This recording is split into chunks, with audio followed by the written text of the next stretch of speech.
This video explains the concept of classical conditioning, along with giving some practical examples and some examples that are specific for mental health practitioners. And to start off, we've got a dog here because, as you may know, classical conditioning is associated with Ivan Pavlov, who is a Russian physiologist, actually, not a psychologist. He was carrying out experiments on the digestive glands of dogs and the gastric function of dogs when he made some important discoveries. I made this graphic to show how classical conditioning works exactly, and I have some sources here which you can reference to learn more.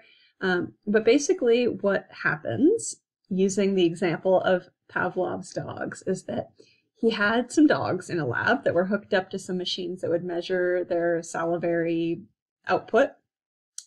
And he found that when he brought out a yummy, juicy piece of meat, that the dogs would smell the meat and automatically salivate. This is something that just happened automatically. And so this is called an unconditioned stimulus and an unconditioned response. He also noticed that when he added another stimulus ahead of the unconditioned stimulus, in this case a bell, I made this bigger in red because this is the important part of classical conditioning, that a bell would sound prior to the dogs receiving the meat, that they then began associating that, aha, bell means meat, which means I'm hungry and I'm going to salivate. It wasn't a conscious decision to salivate, it became an automatic association. And eventually, this bell that was originally neutral, a bell didn't necessarily mean anything to a dog until it was paired and associated with the meat coming out, that bell then became the conditioned stimulus, and then the conditioned response was to salivate to the bell, not just salivating to the meat. So let's look at some examples to further illustrate how this works. I'm going to use my wonderful little companion, Sydney, my dog. So this is Sydney in her natural state, right? She just likes to lounge around and hang out. And because of how she's instinctively wired as a dog, just her natural instinct and response is that she protects her home. And when a very threatening UPS or FedEx man or Amazon lady comes to the door, her automatic instinct is to bark, to alert her owners and protect her home. So again, kind of going back to this graphic, we have the unconditioned stimulus, which is a person at the door, that someone has approached the door, is entering the house, is in close proximity to the house, that creates an unconditioned response of barking. I didn't need to train her to do that. She just does that automatically. But then she started, because she's a quick little fella, she started picking up on the fact that there's this sound that occurs prior to someone entering the house or being very, very close to the house, which is the sound of the doorbell. So when Sydney was born as a little puppy, she didn't come out of her little furry, womb knowing what a doorbell was and what it meant and what it represented and reacting a certain way to a certain tone of bell. Instead, she started associating that this previously neutral stimulus, the sound of a doorbell, which she didn't react to the first couple times she heard it, didn't mean anything to her, became associated with the unconditioned stimulus, the visitor at the door, there's a person here in my space, and that would then lead to the unconditioned response again of barking, to the point where now all she needs to do is hear the doorbell, that's become the conditioned stimulus, and that then leads to what has now become a conditioned response of barking at the doorbell.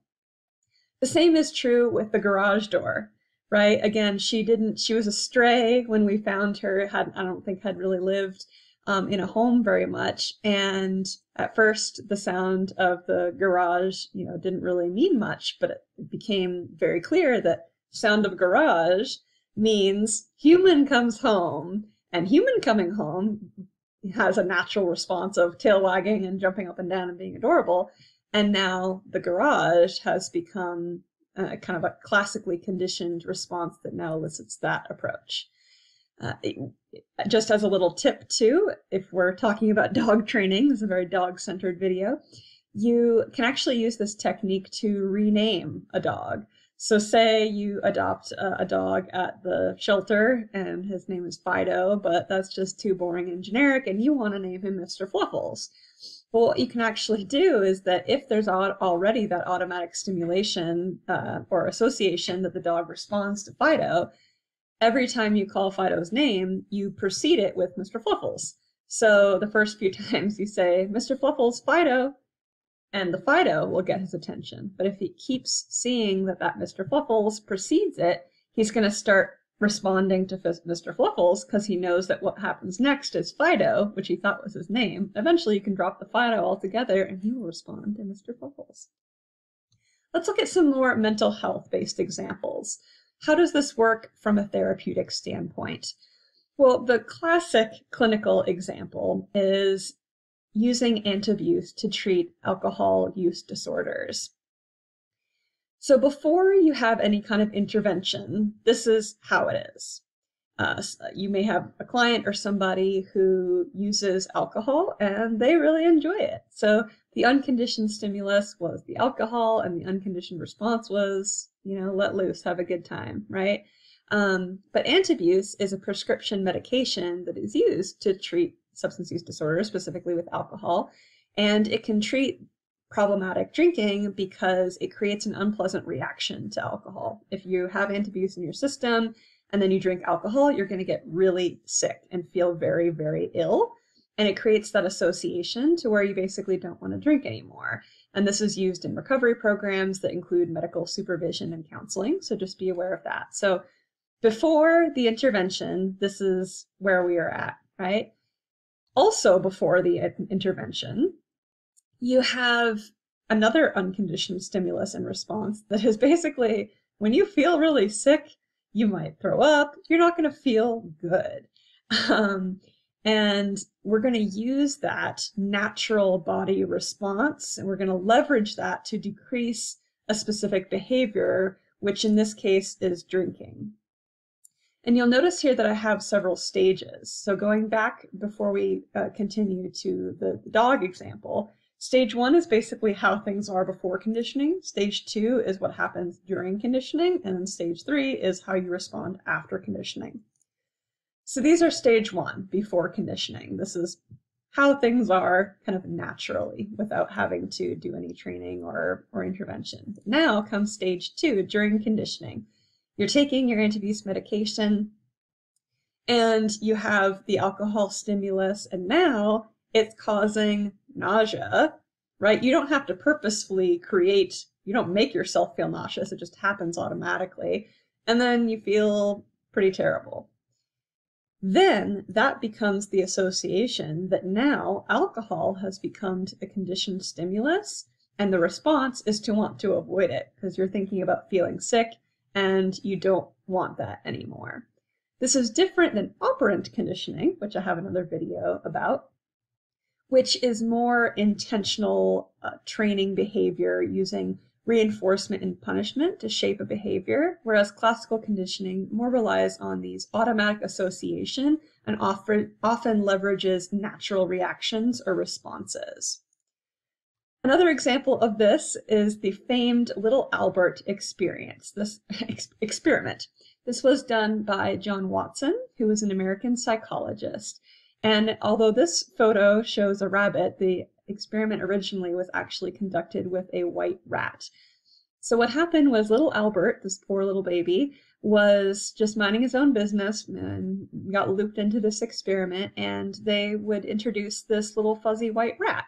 And originally, he had no reaction. He didn't really feel fear or, he wanted to pet it and didn't really have any negative response to the rat.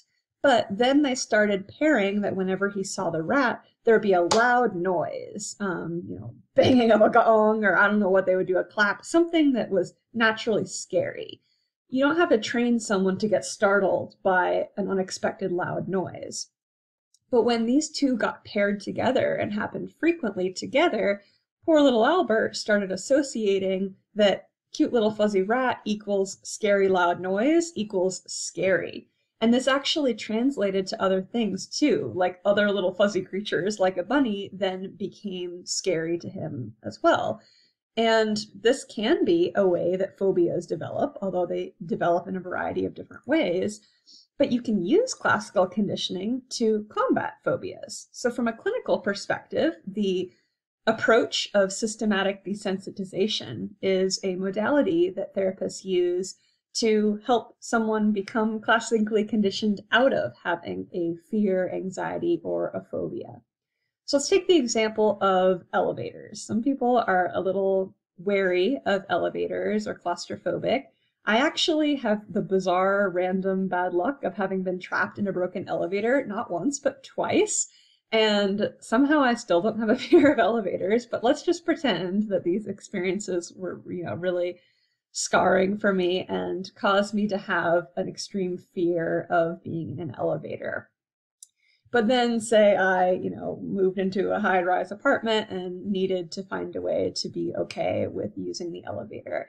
Someone might use systematic desensitization to help with this. And there's 3 steps to this. One is creating an exposure hierarchy, then learning coping and relaxation techniques, and then basically pairing the two of connecting the phobia or anxiety-inducing stimulus to relaxation through counter-conditioning. And so this is a behavior therapy that was developed by a psychiatrist, Joseph Wolpe. And if we think about elevators, the way that we might structure a exposure hierarchy is that at the lowest level, maybe talking about elevators. It's not too fun, it's a little distressing, but I'll survive. And then the next level might be standing outside of a bank of elevators where you hear the dinging and see people coming and going. It's like, ooh, I'm getting a little nervous, but you're still kind of okay.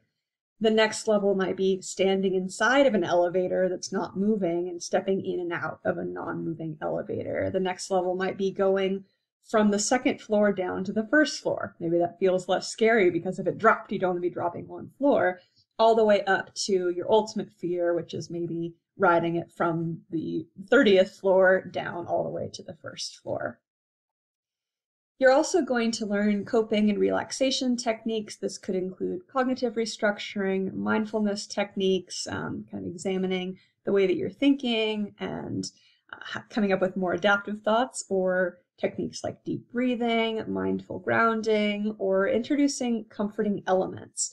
Like maybe, if this was me in the example, perhaps I would try to make positive associations with elevators by drinking my favorite tea outside of an elevator, having a, my dog with me, or a favorite, fuzzy blanket or scented lotion or whatever that is, basically something that you already like and associating it with the thing that you don't like.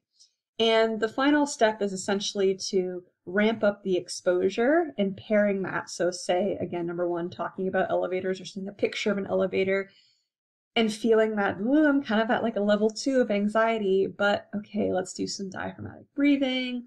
Let's do some guided meditation, talking through what you're thinking and feeling until you get that anxiety level down. And then slowly, usually over time, progressing, taking it to that next level until you get okay with that, and then going up to the next level until you get okay with that. And that can kind of use some of the elements of classical conditioning to help counter issues related to these behavioral problems.